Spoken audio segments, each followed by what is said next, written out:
శ్రీ గణేశాయ నమః. శ్రీ గురుభ్యో నమః. శ్రీమాత్రే నమః. భగీరథుని తాత ముత్తాతలు పాతాళంలో కపిల మహర్షి కోపాగ్నికి గురై భస్మరాసులుగా పడి ఉన్నారు. వారికి సద్గతులు కలగడానికి ఆకాశగంగతో పవిత్రీకరించాలని గరుత్మంతుడు తెలిపాడు. భగీరథుడు తన పితరులను తరింప చేయటానికి కావలసిన ఆకాశగంగను తీసుకొని రావటానికి బ్రహ్మదేవుని కోసం తపస్సు చేశాడు. పంచాగ్నుల మధ్య ఒంటి కాలి మీద నిలబడి 2 చేతులు పైకి ఎత్తి నమస్కార ముద్రతో సూర్యుని చూస్తూ నెలకొక మారు ఆహారం తీసుకుంటూ ఘోరమైన తపస్సు చేశాడు. బ్రహ్మగారు తపస్సుకు మెచ్చి ప్రత్యక్షమై వరం కోరుకోమన్నాడు.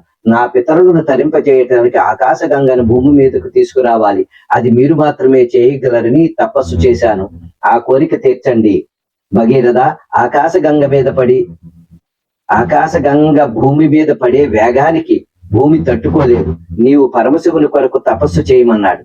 భగీరథుడు శివుని కోసం చేసిన తపస్సు ఫలించి, భగీరథ, నీ కోరిక నాకు తెలుసు, గంగను భూమి మీదకు తీసుకువస్తానన్నాడు.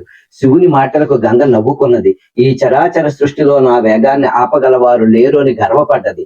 పరమశివునికి తెలియనిది చేయలేనిది ఉన్నదా? బ్రహ్మగారు గంగను ఆజ్ఞాపించారు భూమి మీదకు వెళ్ళమని. శివుడు తన జటాజోటమును విదిలించి విప్పారించాడు. పడుతున్న గంగను పడుతున్నట్టుగానే తన జటాజోటంతో చుట్టుతూ బంధించేశాడు. ఒక్క నీటి బొట్టు కూడా కిందకు పడలేదు. ఆయన శిరస్సు మీద తిరుగుతూనే ఉన్నది. తన అహంకారానికి మన్నించమని నమస్కరించుకున్నది గంగమ్మ. భగీరథుడు గంగ ఎంతకాలానికి కిందకి రాకపోవడంతో మళ్లీ తపస్సు చేసి శివుని ప్రత్యక్షం చేసుకుని, శివ, నా పితృదేవతలు పాతాళంలో భస్మరాసులుగా పడి ఉన్నారు, దయచూపమంటే హిమాలయాలలో బ్రహ్మకారిచే సృష్టించబడిన బిందు సరోవరంలోకి గంగను విడిచాడు పరమశివుడు. తెల్లని గంగమ్మ భయంకరమైన శబ్దంతో హిమాలయాల్లో వయ్యారంగా పరుగులు తీస్తూ భగీరథుని రథం ముందు వెళుతుండగా ఆ రథం వెనుక అతివేగంగా ప్రవహిస్తున్నది. మధ్యలో జహ్ను మహర్షి ఆశ్రమం పక్క నుంచి రథం ముందుకు వెళ్ళింది. గంగమ్మ జహ్ను మహర్షి ఆశ్రమమును ముంచివేసింది. జహ్ను మహర్షి కోపంతో గంగను మింగివేశాడు. ఏ శబ్దం రాకపోవడంతో వెనుకకు చూసిన భగీరథునికి గంగ కనపడలేదు. వెనుకకు వెళ్లి జహ్ను మహర్షి మింగివేశాడని తెలిసి ఆయన్ని ప్రార్థించాడు. జహ్ను మహర్షి శాంతించి తన కుడి చెవి నుంచి వదిలాడు గంగను. అందుచేత గంగమ్మను జాహ్నవి అని కూడా పిలుస్తారు.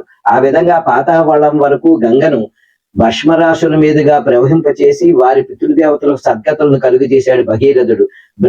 బ్రహ్మదేవుడు ప్రత్యక్షమై, భగీరథ, నీవు చేసిన ప్రయత్నం వల్ల గంగ ఆకాశం నుంచి భూమి మీదకు వచ్చి పాతాళం వరకు ప్రవహించింది. నీ పితృదేవతలు స్వర్గమునకు చేరుకున్నారు. ఈ సాగరంలో నీరు ఎంతకాలం ఉంటుందో అంతకాలం నీ పితరులు స్వర్గంలోనే ఉంటారు.